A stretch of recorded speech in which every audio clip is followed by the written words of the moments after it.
Good morning. Good morning. Yes,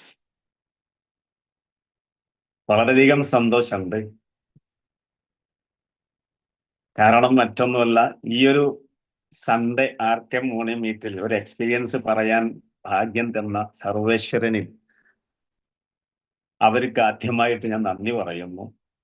ഈ ഒരു അവസരത്തിലേക്ക് എനിക്ക് ഈ ഒരു അവസരം തന്ന, അഥവാ ഈ ഒരു പ്ലാറ്റ്ഫോമിലേക്ക് എന്നെ എത്തിച്ച എൻ്റെ ലീഡേഴ്സിന് ഈ ഒരു സമയത്ത് അവർക്ക് ഞാൻ നന്ദി പറയുകയാണ്. കാരണം എന്നെ സംബന്ധിച്ചിടത്തോളം എന്നെ നിങ്ങൾക്ക് അറിയാം, പലരും പുതിയ ഒരുപാട് മുഖങ്ങളുണ്ട്. എൻ്റെ പേര് അബ്ദുൾ റസാഖ് കാമിൽ സഖാഫി, സ്വദേശം കോഴിക്കോട് ജില്ലക്കാരനാണ്. ഞാൻ നിലവിൽ ഈ ഒരു ബിസിനസ്സിലേക്ക് വരുന്ന സമയത്ത് ഞാൻ ഒരു പ്രവാസിയായിരുന്നു. അതിന്റെ മുമ്പ് ഒരു 8 വർഷത്തോളം പള്ളിയിൽ മുദരിസായി ടീച്ചറായി വർക്ക് ചെയ്തു. പിന്നീട് പ്രവാസത്തിലേക്ക് പോയി. പ്രവാസത്തിൽ 16 വർഷം നിന്നു. 16 വർഷം നിന്ന സമയം വളരെ മാന്യമായിട്ട് ഞാൻ ജീവിച്ചു എന്നുള്ളത് മാത്രമല്ല, സ്വന്തമായ ഒരു സൂപ്പർ മാർക്കറ്റിന്റെ ഓണർ ആയിരുന്നു. പ്രവാസത്തിൽ സൗദി അറേബ്യയിൽ സ്വന്തമായിട്ട് സൂപ്പർ മാർക്കറ്റ് റൺ ചെയ്യിപ്പിക്കുക എന്ന് പറഞ്ഞാൽ തന്നെ നമ്മളൊക്കെ ഡ്രീം സ്വപ്നമാണ്. എന്തെങ്കിലുമൊക്കെ ഒരു ബിസിനസ് ഗൾഫ് നാടുകളിൽ കിട്ടിയാൽ എന്ന് ആഗ്രഹിക്കുന്നവരാണ് ഒട്ടുമിക്ക ആളുകളും. ഞാൻ അത് കിട്ടിയവനാണ്. 16 വർഷം വളരെ ഭംഗിയായിട്ട് പ്രതിമാസം 1.5 ലക്ഷത്തിന്റെ മുകളിൽ എനിക്ക് ഏണിങ്സ് ഉള്ള ഒരു സമയം. എസ്പെഷ്യലി കൊറോണ സമയം എല്ലാവർക്കും പേടിച്ചിരിക്കുന്ന സമയമാണ് കൊറോണ എന്ന് പറയുന്നത്, അല്ലേ? പക്ഷെ എന്നെ സംബന്ധിച്ചിടത്തോളം മറ്റുള്ള വർഷങ്ങളിൽ ഞാൻ സമ്പാദിച്ചതിനേക്കാളും കൂടുതൽ സമ്പാദിച്ചത് കൊറോണയിലാണ്. എന്തുകൊണ്ട്? കൂടുതൽ സമയം ജോലി ചെയ്യേണ്ടി വന്നില്ല. നിശ്ചിത മണിക്കൂറുകൾ മാത്രമേ ഷോപ്പ് ഓപ്പൺ ചെയ്യാൻ പറ്റുന്നുള്ളൂ. ആ നിശ്ചിത മണിക്കൂറുകൾക്കുള്ളിൽ ആളുകൾ ക്യൂ ആണ് സാധനം വാങ്ങാൻ. ഒത്തിരി ദിവസത്തേക്കുള്ള നാളുകൾക്കുള്ള ഒത്തിരി സാധനങ്ങൾ കുറഞ്ഞ സമയം കൊണ്ട് അവർ വാങ്ങിപ്പോവും. എത്ര ഇറക്കിയാലും, കടയിൽ സാധനം ഇറക്കി വെച്ചാൽ പോലും എന്ത് ചെയ്യില്ല, തികയാത്തൊരവസ്ഥയിലാണ് എനിക്ക് എൻ്റെ സൂപ്പർ മാർക്കറ്റിൽ അനുഭവപ്പെട്ടത്. ഈ ഒരു സമയത്ത് മൈ ഡിയർ ഫ്രണ്ട്സ്, ഞാനൊന്ന് ചിന്തിച്ചു. എനിക്ക് എൻ്റെ ഫാമിലി, ഇത് മാത്രമേ ഞാൻ ചിന്തിച്ചത്, എൻ്റെ ഫാമിലിയോട് കൂടെ എനിക്ക് എന്ന് നിൽക്കാൻ പറ്റും. ഇത് ഞാൻ ചിന്തിക്കാൻ കാരണം, ഞാൻ എൻ്റെ സ്വപ്നമായ ഒരു വീട്, തെറ്റില്ലാത്ത മാന്യമായിട്ടുള്ള സ്ക്വയർ ഫീറ്റുള്ള ഒരു വീട് ഞാൻ സ്വപ്നം കണ്ടു. അത് ഞാൻ നിർമ്മിച്ചു എൻ്റെ പ്രവാസത്തിലൂടെ തന്നെ. അതിന്റെ പാല് കാച്ചൽ കഴിഞ്ഞ് 2 ദിവസമേ എനിക്ക് എൻ്റെ വീട്ടിൽ കിടന്നുറങ്ങാൻ പറ്റിയിട്ടുള്ളൂ. 3-ാമത്തെ ദിവസം ഞാൻ പ്രവാസിയാണ്, വീണ്ടും ഗൾഫിലെത്തി. ഈ ഒരു സമയം എന്നെ സംബന്ധിച്ചിടത്തോളം ജീവിതത്തിൽ ഞാൻ പ്രയാസപ്പെട്ട ഒരു നിമിഷമുണ്ടെങ്കിൽ ഇത്രയും പ്രയാസപ്പെട്ട ഒരു നിമിഷം എനിക്ക് ഉണ്ടായിട്ടില്ല ഞാൻ പ്രവാസിയായിരിക്കുന്ന സമയത്ത്. എന്തുകൊണ്ട്? സ്വന്തമായ ഒരു വീട്ടിൽ ഒരാഴ്ചയെങ്കിലും കുടുംബത്തോടു കൂടെ, മക്കളോടു കൂടെ ആസ്വദിക്കാൻ, കിടന്നുറങ്ങാൻ, താമസിക്കാൻ എനിക്ക് പറ്റിയിട്ടില്ല. എന്തിനാണ് സമ്പത്ത്? കാരണം ഒരു ഫാമിലി ലൈഫ് നഷ്ടപ്പെട്ടുകൊണ്ട് എന്തിനാണ് ഈ ഒരു ജീവിതം എന്ന് പോലും ഞാൻ ചിന്തിച്ചു പോയിട്ടുണ്ട്. റൂമിൽ വന്നുകൊണ്ട് ഒരുപാട് ദിവസങ്ങളോളം എനിക്ക് കരയേണ്ടി വന്നു. സങ്കടങ്ങൾ മാറുന്നില്ല. പ്രവാസി ഇത് തന്നെയാണ്. ഫാമിലിയോട് കൂടെ കുറെ നാളുകൾ അടിച്ചു പൊളിച്ച് ജീവിച്ചതിന്റെ ശേഷം ഒരു പെട്ടെന്ന് എന്തോ ഒരു ഇറക്കമാണ് വീട്ടിൽ നിന്ന് ഇറങ്ങിപ്പോകുന്നത്. റൂമിലെത്തി, പ്രവാസത്തിൽ എത്തിക്കഴിഞ്ഞാലും സങ്കടം, ദിവസങ്ങളോളം ആ ഒരു ടെൻഷൻ വിട്ടുമാറുന്നില്ല. എന്നാൽ ആ അവസാനത്തെ ഒരു പോക്കാണ് എന്നെ മാറി ചിന്തിപ്പിച്ചത്. ദൈവമേ, എനിക്കൊരവസരം കിട്ടിയാൽ, എനിക്ക് എൻ്റെ ഫാമിലിയോട് കൂടെ നിൽക്കാൻ എനിക്കൊരവസരം കിട്ടിയാൽ, ഈ ഒരു പ്രവാസം ഞാൻ ഒഴിവാക്കി എന്നോ നാട്ടിൽ ഞാൻ സെറ്റിൽഡ് ആകുമായിരുന്നു. ആഗ്രഹിച്ചു, പക്ഷെ എന്തവസരം! എല്ലാ പ്രവാസികൾക്കും ആഗ്രഹമുണ്ട്, പക്ഷെ എന്തൊരവസരം! ഇങ്ങനെയാണ് ഒരു ദൈവനിമിത്തം എന്നോണം എൻ്റെ കയ്യിലേക്ക് കിട്ടുന്നത് പ്രൊഡക്റ്റാണ്. കാരണം അവസരം എനിക്ക് ആവശ്യമല്ല, കാരണം സാമ്പത്തികമായിട്ടുണ്ട്. പക്ഷേ എന്നെ പരിചയപ്പെടുത്തിയ വ്യക്തി എന്നെ സംബന്ധിച്ചിടത്തോളം മനസ്സിലാക്കിയത് പ്രൊഡക്റ്റ് ആവശ്യമുണ്ട്, ബിസിനസ് അവൻ ചെയ്യൂല. കാരണം എന്താണ്? ഇത് ആള് ചേർക്കുന്ന പണിയാണ്. അതേപോലെ തന്നെ ആളെ കൂട്ടുന്ന പണിയാണ്, മണി ചെയിനാണ്, MLM ആണ്. MLM-നെ കുറിച്ചൊക്കെ ഒരുപാട് ഞാൻ കേട്ടതാണ്, വീഡിയോകളിലും മറ്റു പലതൊക്കെ കേട്ടതാണ്. അപ്പം ഈ MLM എന്ന് പറയുന്ന ഈ ഒരു പ്ലാറ്റ്ഫോം എന്നെ സംബന്ധിച്ച്, കാരണം ഒത്തിരി വേദികളിൽ സംസാരിക്കാൻ പോയൊരു വ്യക്തി, മുദരിസായൊരു വ്യക്തി, ഇതിലേക്ക് കയറില്ല എന്ന വിശ്വാസം, സംഘടനയിൽ പല പൊസിഷനിൽ വർക്ക് ചെയ്ത ഒരാളാകുന്ന സമയത്ത് ഇങ്ങനത്തെ ഒരു മേഖലയിലേക്ക് ഞാൻ കടന്നു വരില്ല എന്നറിഞ്ഞത് കൊണ്ട് തന്നെ പ്രൊഡക്റ്റ് എന്നെ പരിചയപ്പെടുത്തി, പ്രൊഡക്റ്റ് ഇഷ്ടപ്പെട്ടു, ഫാമിലിയിലേക്ക് എത്തിച്ചു കൊടുത്തു.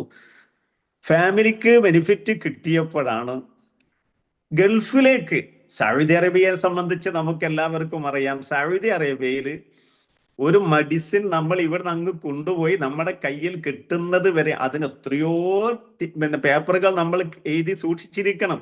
ഡോക്ടേഴ്സിൻ്റെതായ ബില്ല് വേണം, ഷീറ്റ് വേണം. ഇതൊക്കെ നമ്മൾ കയ്യിൽ കരുതിയതിന്റെ ശേഷവും നമുക്ക് നെഞ്ചിടിപ്പ് മാറില്ല. പ്രത്യേകിച്ച് സൗദി അറേബ്യയിൽ അത് നമ്മുടെ കയ്യിൽ റിലീസായി കിട്ടുന്നത് വരെ ടെൻഷനാണ്. എന്നാൽ ഈ ഒരു പ്രൊഡക്റ്റ് സൗദി അറേബ്യയിലേക്ക് എത്തിയപ്പം ഒന്നുകൂടി ഈ ഒരു പ്രൊഡക്റ്റിനെ കുറിച്ച് എനിക്ക് വിശ്വാസം വന്നു. മൈ ഡിയർ ഫ്രണ്ട്സ്, അങ്ങനെ കുറഞ്ഞ സമയം, ഒരു 8 മാസം കൊണ്ട് ഞാൻ സ്റ്റാർ 1000 എന്ന് പറയുന്ന റാങ്ക് ക്വാളിഫൈ ചെയ്തു. അന്ന് ഒരു മിഷൻ സെഞ്ചുറി എന്ന് പറയുന്ന ഒരു പ്രോഗ്രാം ഉണ്ടായിരുന്നു, 100,000 ക്രിയേറ്റ് ചെയ്യുക എന്ന് പറയുന്നത്. അതിൽ 7ാമത്തെ 1000 ഞാനാണ്. എൻ്റെ അപ്ലൈൻ മുഹമ്മദ് റാഫി 8ാമത്തെ 1000 അപ്ലൈനേക്കാളും ഒരു പടി മുന്നിൽ എന്ത് ചെയ്തു, ഞാൻ 1000 ബ്രേക്ക് ചെയ്തു. 1000 ബ്രേക്ക് ചെയ്ത സമയത്ത് കുറഞ്ഞ സമയം കൊണ്ട് ഇത്രയും വരുമാനം കിട്ടിയപ്പോൾ മൈ ഡിയർ ഫ്രണ്ട്സ്, ഞാൻ ഇതിനെക്കുറിച്ച് പഠിക്കാൻ സമയം കണ്ടെത്തി. കാരണം ഇതിന്റെ എല്ലാ വശങ്ങളും പഠിച്ചിരിക്കണം. ഞാൻ നാട്ടിലേക്ക് ചാക്കുമായിട്ട് ആളെ പിടിക്കാൻ ഇറങ്ങിക്കഴിഞ്ഞാൽ ഒത്തിരി പ്രശ്നങ്ങൾ സംഭവിക്കും. അതുകൊണ്ട് ഇതിനെക്കുറിച്ചൊന്ന് അറിയണമെന്ന് മനസ്സിലാക്കിയിട്ട് മണിക്കൂറുകളോളം ഡിജിറ്റൽ പ്ലാറ്റ്ഫോം ഉപയോഗപ്പെടുത്തി ഇതിനെക്കുറിച്ച് എല്ലാ വശങ്ങളും ലീഡേഴ്സുമായിട്ട് ചർച്ച ചെയ്തു. അവസാനം ഒരു തീരുമാനമെടുത്തു, എൻ്റെ പ്രവാസ ജീവിതം ഞാൻ ഒഴിവാക്കി. എൻ്റെ സ്പോൺസറോടും പറഞ്ഞു ഞാൻ നാട്ടിൽ പോവാണെന്ന്. അദ്ദേഹം എന്നോട് പറഞ്ഞൊരു വാക്കുണ്ട്, എന്താണ് അബ്ദുൾ റസാഖ് നിന്റെ പ്രശ്നം? നിനക്ക് സാമ്പത്തിക പ്രയാസമാണെങ്കിൽ 30,000 റിയാൽ നീ കയ്യിൽ വെച്ചോ. നിനക്ക് വേണ്ടുന്ന സാധനങ്ങൾ വീട്ടിലേക്കാണെങ്കിൽ അങ്ങനെ, അല്ലെങ്കിൽ ഷോപ്പിലേക്കാണെങ്കിൽ അങ്ങനെ. അത്രയും എന്നെ സ്നേഹിച്ചൊരു വ്യക്തിയായിരുന്നു സ്പോൺസർ. അവസാനം ഞാൻ പറഞ്ഞു, എനിക്ക് ഫാമിലി ലൈഫ് നഷ്ടപ്പെടുന്നുണ്ട്, എല്ലാം കഴിഞ്ഞതിന്റെ ശേഷം നാട്ടിലേക്ക് പോയിട്ടൊരു കാര്യമില്ല, മക്കളെ എനിക്ക് വേണ്ട രൂപത്തിൽ പരിചരിക്കാൻ കഴിയില്ല, അതുകൊണ്ട് എനിക്ക് നാട്ടിൽ പോയേ പറ്റൂ എന്ന് പറഞ്ഞപ്പം അവസാനം നീ 2 റക്അത്ത് നിസ്കരിക്കൂ എന്ന് പറഞ്ഞു. അവസാനം ഒരു തീരുമാനം എടുത്തു, എൻ്റെ സൂപ്പർ മാർക്കറ്റ് ഞാൻ വിറ്റു. ഇന്ന് എക്സിറ്റ് അടിച്ച് നാട്ടിൽ വന്നുകൊണ്ട് ഈ വിവ മാത്രം ചെയ്യാൻ തുടങ്ങിയിട്ട് ഇന്നേക്ക് 3 വർഷമായി. മൈ ഡിയർ ഫ്രണ്ട്സ്, 3 വർഷം കൊണ്ട് എന്ത് സംഭവിച്ചു എന്നുള്ളതാണ് ഇനി നിങ്ങളെ മുമ്പിൽ ഞാൻ പറയാൻ പോകുന്നത്. കാരണം ഞാൻ എടുത്തൊരു തീരുമാനം തെറ്റായി എന്നുള്ളത് പല സമയത്തും ഞാൻ ചിന്തിച്ചിട്ടുണ്ട്. കാരണം പ്രവാസത്തിൽ നല്ല വരുമാനം, രാജകീയമായിട്ടുള്ള ജീവിതം എന്ന് പറഞ്ഞാൽ തെറ്റില്ല. കാരണം ഇവിടെ ഒന്നും ഇഷ്ടപ്പെട്ട വാഹനം റെന്റിന് എടുക്കുന്ന, അടിച്ചു പൊളിക്കുന്നു. ഫാമിലിയോട് കൂടെ മുഴുവൻ, ഞാൻ പുറയിലിരിക്കലില്ല, ഫാമിലിയോട് കൂടെ മുഴുവൻ സമയം പുറത്തും ഇങ്ങനെ ടൂറായിട്ടും, ഇനി ആരെങ്കിലും പിരിവിന് വന്നു കഴിഞ്ഞാൽ അവരാവശ്യപ്പെടുന്നത് കൊടുത്ത് ഇങ്ങനെ എൻ്റെ ലൈഫ് മുന്നോട്ട് പോകുന്ന ഒരു സമയമാണ് പ്രവാസത്തിൽ. പക്ഷേ എൻ്റെ പ്രവാസ ജീവിതം ഒഴിവാക്കലോടുകൂടെ ഡേ 1 ഇൻകം 0യാണ്. മൈ ഡിയർ ഫ്രണ്ട്സ്, ചിന്തിക്കുക, ഡേ 1 ഇൻകം 0യാണ്. ഇനി വല്ലതും കിട്ടണമെങ്കിൽ ഇൻഡസ്ട്രിയിലൂടെ കിട്ടിയിരിക്കണം. അങ്ങനെ 7 മാസം 1 രൂപ പോലും വരുമാനമില്ലാത്തൊരു ജീവിതം. പ്രവാസി, ഞാൻ അനുഭവിച്ച പ്രയാസം കുറച്ചൊന്നുമല്ല അല്ലേ? ആ ഒരു അവസ്ഥയിൽ എനിക്ക് എൻ്റെ മുമ്പിൽ മറ്റാരുമില്ല, RK സാർ മാത്രമേ ഉള്ളൂ. RK സാറുടെ മുമ്പിൽ പോയിട്ട് മണിക്കൂറുകളോളം ഞാൻ ഇരുന്നു. വ്യക്തമായിട്ടുള്ള ഒരു പ്ലാനിങ്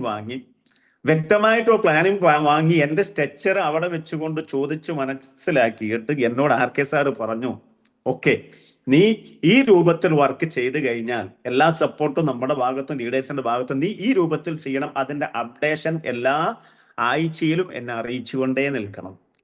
അത് ഞാൻ ഫോളോ ചെയ്തുകൊണ്ട് പോരുന്ന സമയം മൈ ഡിയർ ഫ്രണ്ട്സ്, എനിക്കൊരു ആക്സിഡന്റും പറ്റി. നിങ്ങളൊക്കെ അറിഞ്ഞതായിരിക്കാം. ആക്സിഡന്റ് പറ്റിയത് എന്ന് വെച്ചാൽ ബുധനാഴ്ച കൊടുവള്ളി VOP കഴിഞ്ഞു. ചൊവ്വാഴ്ച കോഴിക്കോട് VOPയിൽ പങ്കെടുത്ത ഒരു ഗസ്റ്റിന്, ഇത്ര വർഷം മുമ്പാണ്, അന്ന് ചൊവ്വാഴ്ച തന്നെയാണ്, ചൊവ്വാഴ്ച കോഴിക്കോട് VOPയിൽ പങ്കെടുത്ത ഒരു ഗസ്റ്റിനെ ഫോളോ അപ്പ് ചെയ്യാൻ വേണ്ടിയിട്ട് എൻ്റെ അപ്ലൈൻ ഷംസു സാറുമായിട്ട് പോയി തിരിച്ച് ഞാൻ വീട്ടിലേക്ക് വരുന്ന സമയത്താണ് ഒരു ബൈക്ക് ആക്സിഡന്റ് സംഭവിച്ചു. വളരെ സീരിയസ് ആയി മരിച്ചു എന്ന് പറയുന്ന ഘട്ടത്തിൽ ഞാൻ ഗംഗാ ഹോസ്പിറ്റലിൽ കിടക്കുകയാണ്. ഗംഗാ ഹോസ്പിറ്റലിൽ സർജറി ചെയ്തുകൊണ്ട് കിടക്കുന്ന സമയം എൻ്റെ അക്കൗണ്ടിലേക്ക് ഈ മേഖലയിലൂടെ ചെറുതാണെങ്കിൽ പോലും വരുമാനം കിട്ടിയപ്പോൾ സന്തോഷമായി. കാരണം ഞാൻ കിടക്കുന്ന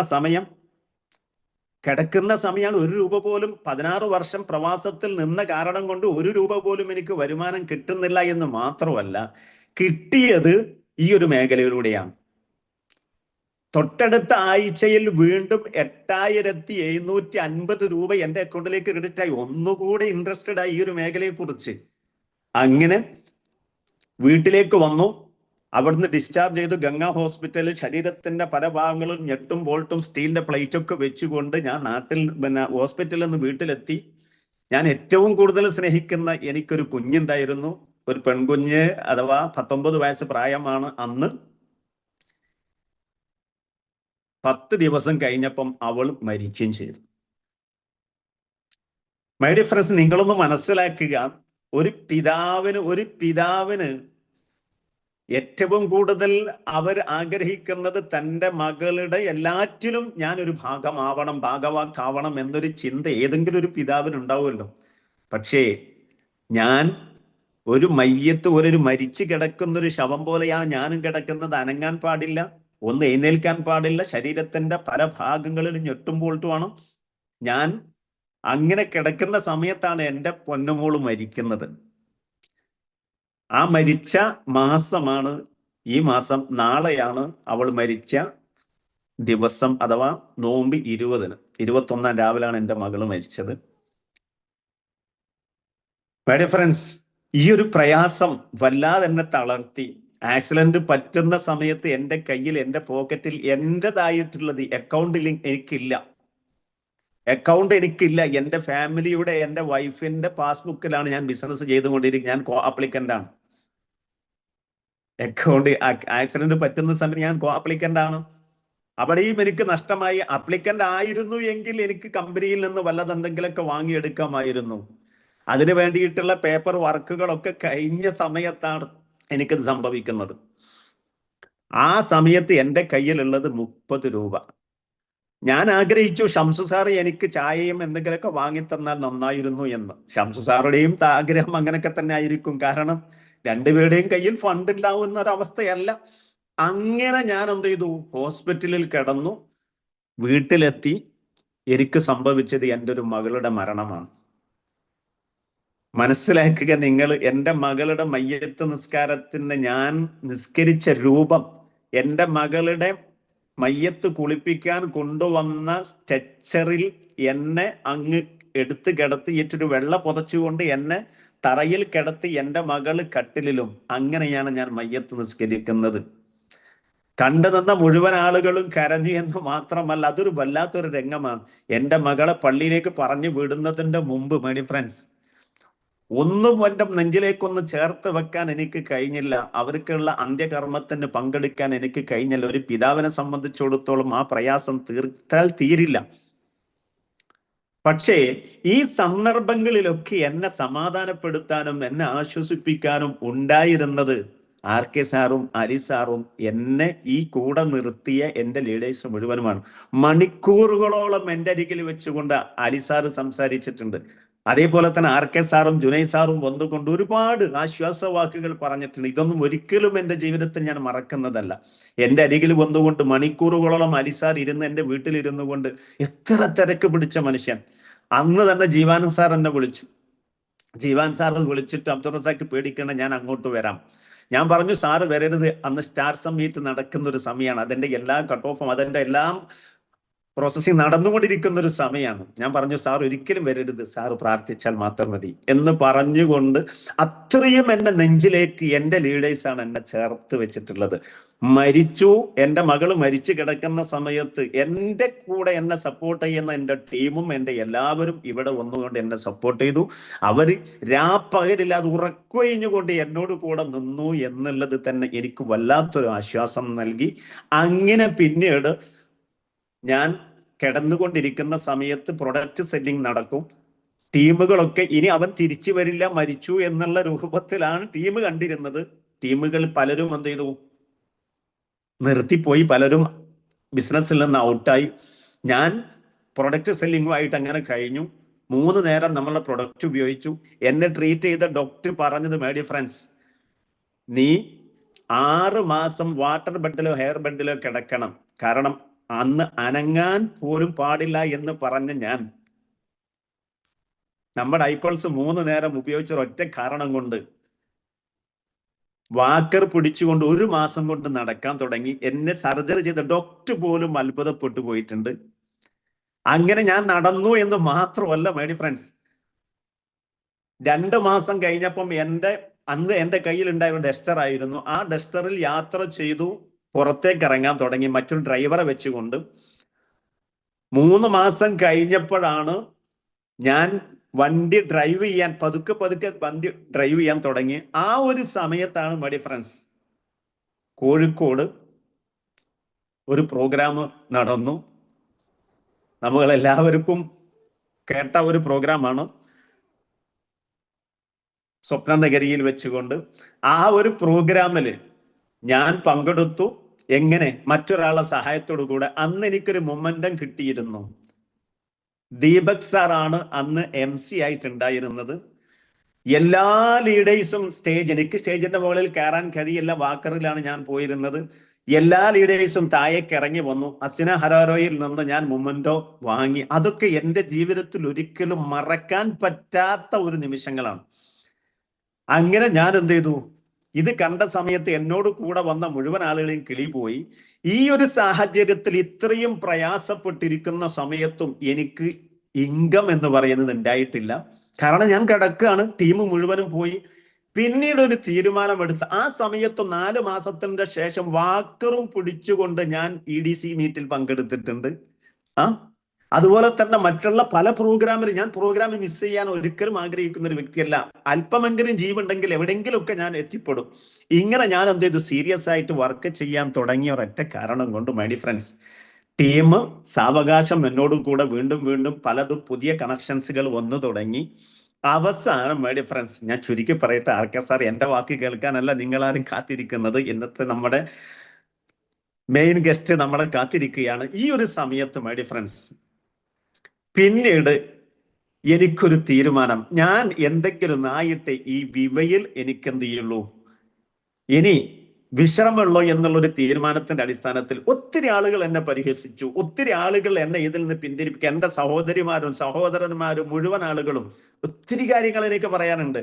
കാരണം ഞാൻ തലപ്പാവ് ധരിച്ചുകൊണ്ട്, നീളക്കുപ്പായം ധരിച്ചുകൊണ്ട് സ്റ്റേജിന്റെ മുകളിൽ സംസാരിക്കുന്നു, നേതൃത്വം കൊടുക്കുന്നു, പലതും ചെയ്യുന്നു. എടാ നിനക്ക് പറ്റിയ പണിയല്ല എന്ന് ഒത്തിരി പ്രാവശ്യം ആവർത്തിച്ചു പറഞ്ഞതിന്റെ അടിസ്ഥാനത്തിൽ അവരെ എല്ലാവരും പുഞ്ചിരിച്ചൊന്ന് മാറ്റി നിർത്തി എന്നുള്ളതിലുപരി ഇപ്പോൾ അവർ എന്നോട് കടം ചോദിക്കുന്ന ഒരവസ്ഥയിലേക്ക് ദൈവം എന്നെ വളർത്തിയിട്ടുണ്ട് എങ്കിൽ ഈ ഒരു സമയത്ത് എനിക്ക് മൈ ഡിയർ ഫ്രണ്ട്സ് നിങ്ങളോട് പറയാനുള്ളത്, ഞാൻ ഷോർട്ടാക്കുകയാണ്, എനിക്ക് നിങ്ങളോട് പറയാനുള്ളത്, പിന്നീട് ഒരു തീരുമാനം ഞാൻ എടുത്തു.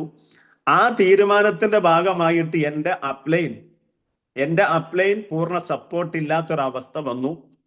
ആ ഒരു കാരണം കൊണ്ടും ടീമിൽ നിന്ന് ഒരുപാട് ആളുകൾ കൊഴിഞ്ഞു പോക്ക് സംഭവിച്ചു. അപ്ലൈൻ പോലും നിർത്തിയല്ലോ. ഇങ്ങനത്തെ ഒരു സാഹചര്യത്തിൽ പിന്നെ ഞാൻ തീരുമാനമെടുത്തു. എൻ്റെ ലീഡേഴ്സ് പറഞ്ഞു, എൻ്റെ പവറാണ് തിരുവനന്തപുരം, ലെസറി ഇവിടെ നാട്ടിൽ മറ്റു പല ഭാഗങ്ങളിലുമാണ്. ഞാൻ പറഞ്ഞു പവർ ഞാൻ നോക്കാം, ലെസർ നിങ്ങളുടെ സപ്പോർട്ട് നിർബന്ധമാണെന്ന് പറഞ്ഞു നേരെ തിരുവനന്തപുരത്തേക്ക് കയറി. തിരുവനന്തപുരത്ത് തെങ്കാശി ഹൈവേയുടെ സൈഡിലായിട്ട് ഒരു വീട് വാടകയ്ക്കെടുത്തു. ഇപ്പോൾ ഞാൻ വർക്ക് ചെയ്തുകൊണ്ടിരിക്കുന്ന തിരുവനന്തപുരത്ത് വെച്ചുകൊണ്ടാണ്. അവിടെ വെച്ചുകൊണ്ട് എൻ്റെ ലീഡേഴ്സിന് ഞാൻ ഉറപ്പ് നൽകി, എൻ്റെ ടീമിൽ നിന്ന് തിരുവനന്തപുരത്ത് നിന്നുകൊണ്ട് 3 ആളുകളെ ഞാൻ മലേഷ്യൻ ട്രിപ്പ് ക്വാളിഫൈ ചെയ്യിപ്പിക്കും.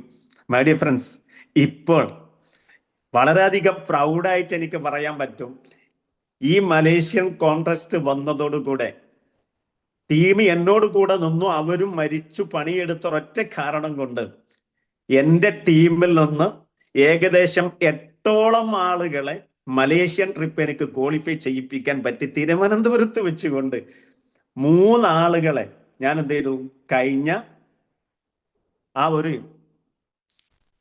പീരീഡിൽ എനിക്ക് അവരെ ക്വാളിഫൈ ചെയ്യിപ്പിക്കാൻ പറ്റി. അതിൻ്റെ ശേഷം ഒരു മില്യനേഴ്സ് മീറ്റ് നടന്നു കഴിഞ്ഞ ദിവസം, കഴിഞ്ഞ 2-ാം തീയതി. ആ 2-ാം തീയതി മില്യനേഴ്സ് മീറ്റ് നടന്ന സമയത്ത് എനിക്കറിയില്ല ഞാൻ അതിൽ വല്ല മെമ്പറും ആവുമോ എന്ന് എനിക്ക് ഒരു ഉറപ്പുള്ള ഒരു വിശ്വാസമില്ല. കാരണം മില്യനേഴ്സ് മാത്രം പങ്കെടുക്കുന്ന ഒരു പ്രോഗ്രാമാണ് മില്യനേഴ്സ് അപ്പോ. അപ്പം ആ ഒരു പ്രോഗ്രാമിൽ ടോപ്പ് ഇൻകം ഏണേഴ്സിനെ തെരഞ്ഞെടുത്ത സമയത്ത് അതിൽ ഒരു ഭാഗമാവാൻ പറ്റിയ സമയത്താണ് ഞാൻ ഒത്തിരി ദൈവത്തിന് നന്ദി പറഞ്ഞു. കാരണം ഇത്രയും പ്രയാസങ്ങളൊക്കെ സഹിച്ചു ടീമുകളുടെ ഭാഗത്തുനിന്ന് ഒരുപാട് കൊഴിഞ്ഞുപോക്കുകൾ നടന്നു. പലരും എന്നെ പരിഹസിച്ചു, പലരും എന്നെ കളിയാക്കി. എത്രത്തോളം സംഘടനയിൽ നിന്ന് പോലും എന്നെ ഇപ്പോഴും പലരും എന്നെ വിളിക്കുന്നുണ്ട്. പല സ്ഥാപനങ്ങളിലും ജോലി ചെയ്യാൻ വേണ്ടിയിട്ട്. നിനക്കതാണ് നല്ലത്, ഇതിൽ നിന്ന് മാറി നിൽക്കണമെന്ന് എന്നും എന്നെ ക്ഷണിച്ചു കൊണ്ടിരിക്കുന്ന പല വ്യക്തികളുണ്ട്. അവരുടെ മുമ്പിൽ കഴിഞ്ഞ പ്രാവശ്യം എനിക്ക് മില്യനേഴ്സ് മീറ്റിൽ വെച്ചുകൊണ്ട് എനിക്ക് കിട്ടിയ ടോപ്പ് 10-ൽ നമ്പർ 1 കിട്ടിയതിന്റെ സർട്ടിഫിക്കറ്റ് കാണിച്ചു കൊടുത്തു. എനിക്ക് കഴിഞ്ഞ മാസത്തിൽ എനിക്ക് കിട്ടിയ ഇൻകം വരുമാനം കാണിച്ചു കൊടുത്തപ്പോഴാണ് മൈ ഡിയർ ഫ്രണ്ട്സ് അവർക്ക് ബോധ്യമായത് ഇവൻ ചെയ്യുന്നത് ആ മേഖലയിൽ നിന്ന് ഇവനെ ഒരിക്കലും പിന്തിരിപ്പിക്കാൻ കഴിയില്ല എന്ന് അവർക്ക് ബോധ്യപ്പെട്ടു കഴിഞ്ഞു മൈ ഡിയർ ഫ്രണ്ട്സ്. മാത്രമല്ല ഈ ഒരു സമയത്ത് എനിക്ക് നിങ്ങളോട് പറയാനുള്ളത്, ദൈവമാണ് നമ്മളെ ഈ ഒരു പ്ലാറ്റ്ഫോമിലേക്ക് എത്തിച്ചത്. ഇതില് തുടക്കത്തിൽ നമുക്ക് വിശ്വാസം ഉറക്കില്ല. ഒരുപാട് പ്രയാസങ്ങൾ സഹിച്ച് ഇതിലൂടെ നമുക്ക് കയറി വരുന്ന സമയത്ത് മാത്രമേ നമ്മുടെ വിശ്വാസം നമുക്ക് ഉറക്കുള്ളൂ. ഇപ്പോൾ ഈ ഇൻഡസ്ട്രി എന്ന് പറയുന്ന നമ്മുടെ ബോധ മനസ്സിലാണ് എങ്കിൽ എന്ന് ഏതൊരുത്തൻ അത് ഉപബോധ മനസ്സിലേക്ക് കടത്താൻ സാധിക്കുന്നുവോ അന്ന് നിങ്ങളുടെ ഡേ 1 ആണ് എന്ന് മനസ്സിലാക്കുക. ഇപ്പൊ നമ്മളൊക്കെ ചെയ്യുന്നുണ്ടെങ്കിലും പക്ഷെ അത് നമ്മുടെ ബോധ മനസ്സിൽ വെച്ചുകൊണ്ടാണ് ചെയ്യുന്നത്. ഈ ബോധ മനസ്സിൽ നിന്ന് ഉപബോധ മനസ്സിലേക്ക് ഇൻഡസ്ട്രി നമുക്ക് കടത്താൻ നമുക്ക് കഴിഞ്ഞാൽ അന്ന് നമ്മുടെ ഡേ 1 ആണെന്ന് മനസ്സിലാക്കി ആ ഒരു സ്റ്റേജിലാണ് ഇപ്പോൾ ഞാനുള്ളത്. പിന്നീട് ഒരു സങ്കടം എനിക്കുണ്ട്. എന്തെന്ന് വെച്ചാൽ നമ്മുടെ അലിസാർ എപ്പോഴും പറയുന്ന, കഴിഞ്ഞ സ്റ്റാർ സമ്മീറ്റിലും പറഞ്ഞൊരു വാക്കാണ്, ഈ ഇൻഡസ്ട്രി കിട്ടുന്നത് കുരുത്തമുള്ളവർക്ക് മാത്രമേ ഉള്ളൂ. ദൈവം ആ ഒരു പട്ടികയിൽ നമ്മെ പെടുത്തി, നമ്മളെല്ലാവരെയും പെടുത്തി. രണ്ടാമത് പറയുന്നത് ഈ ഇൻഡസ്ട്രി ചെയ്യുന്നത് കുരുത്തമുള്ളവർ മാത്രമേ ചെയ്യുള്ളൂ. നമ്മളൊക്കെ ഇപ്പോഴും ചെയ്തുകൊണ്ടിരിക്കുന്നുണ്ട്. തുടക്കത്തിൽ തന്നെ നിർത്തിയവരുണ്ട്. ഇത് എന്നെ കൊണ്ട് പറ്റില്ല, ഞാൻ ഒത്തിരി ആളുകൾ ഇൻവൈറ്റ് ചെയ്തു, അതുകൊണ്ട് എല്ലാവരും എൻ്റെ കൂടെ നിൽക്കുന്നില്ല. മൂന്നാമത് അദ്ദേഹം പറഞ്ഞൊരു വാക്കുണ്ട്. ആ ഒരു വാക്കിൽ ഒരു മെമ്പർ ആവാൻ നിങ്ങളുടെ പ്രാർത്ഥന എനിക്ക് വേണം. എപ്പോഴാണ് ദൈവം നമുക്ക് കണക്കാക്കിയത് എപ്പാന്ന് പറയാൻ പറ്റൂല. പക്ഷേ ഞാൻ ഇപ്പോൾ മനസ്സിലാക്കിയതിൽ ഇൻഡസ്ട്രിയേക്കാളും വലുപ്പമുള്ള ഒന്നുമില്ല എന്നുള്ള ഒരു തിരിച്ചറിവ് കിട്ടിയത് ഇപ്പോഴാണ്. അതുകൊണ്ട് ആ മൂന്നാമത്തെ കുരുത്തമുള്ളവനും ഞാനായിത്തീരാൻ നിങ്ങളുടെ പ്രാർത്ഥന വേണമെന്ന് മാത്രം പറഞ്ഞുകൊണ്ട് സമയം ഒത്തിരി വൈകിപ്പോയിട്ടുണ്ട്. ഒത്തിരി കാര്യങ്ങൾ പറയാനുണ്ടായിരുന്നു. പക്ഷേ RK സാറുടെ ആ ഒരു വലിയ വിലപ്പെട്ട സമയം കാത്തിരിക്കുന്ന നിങ്ങളോട് ആ സമയം ഞാൻ കവർന്നെടുക്കാതെ, മൈ ഡിയർ ഫ്രണ്ട്സ്, പ്രയാസങ്ങളും പ്രതിസന്ധികളും ജീവിതത്തിൽ വരുന്ന സമയത്ത് ഒരു ഉറച്ച തീരുമാനം, മനുഷ്യൻ നമ്മളുടെ തലച്ചോറ് മറ്റൊരുത്തന്റെ മടിയിൽ, ആലയിൽ, പുല്ലൂട്ടയിൽ അല്ലെങ്കിൽ മറ്റൊരുത്തന്റെ അടുപ്പിൽ പണയപ്പെടുത്താതെ ഒരു മനുഷ്യൻ എന്നുള്ള നിലയ്ക്ക് ജീവിതത്തിൽ രക്ഷപ്പെടാൻ, മൈ ഡിയർ ഫ്രണ്ട്സ്, ഇതല്ലാത്ത മറ്റെന്ത് ഓപ്ഷനാണ് നമ്മുടെ മുമ്പിലുള്ളത് എന്നൊരു തിരിച്ചറിവ് നിങ്ങൾക്കുണ്ടെങ്കിൽ കിട്ടിയ ഈ ഒരു അവസരം നെഞ്ചിൽ ചേർത്ത് വെച്ചുകൊണ്ട്, കിട്ടിയൊരവസരം നെഞ്ചിലേക്ക് ചേർത്ത് വെച്ചുകൊണ്ട് ദൈവത്തിനോട് പ്രാർത്ഥിക്കുക. അതോടൊപ്പം ലീഡേഴ്സിനെ ഒരു നിലക്കും ഒരു സെക്കൻഡ് പോലും നമ്മുടെ അപ്ലൈൻ ആവട്ടെ, അതിന്റെ എത്ര അറ്റം വരെ പോയാലും ഒരാളോടും മനസ്സറിഞ്ഞുകൊണ്ട് ഒരു വെറുപ്പ് പോലും കരുതാത്ത ഒരു ലൈഫ് നിങ്ങൾക്ക് എന്നാണോ ക്രിയേറ്റ് ചെയ്യാൻ പറ്റുന്നത് അന്ന് നിങ്ങളുടെ സക്സസ് ഡേ 1 എന്നാണ് മനസ്സിലാക്കി ഇഷ്ടപ്പെട്ടുകൊണ്ട് ചെയ്യാൻ സർവേശ്വരൻ എല്ലാവർക്കും തുണക്കട്ടെ എന്ന് മാത്രം പറഞ്ഞുകൊണ്ട് അല്പം വൈകിപ്പോയതിൽ ക്ഷമിക്കണം. നിർത്തുന്നു. Wish you all the success.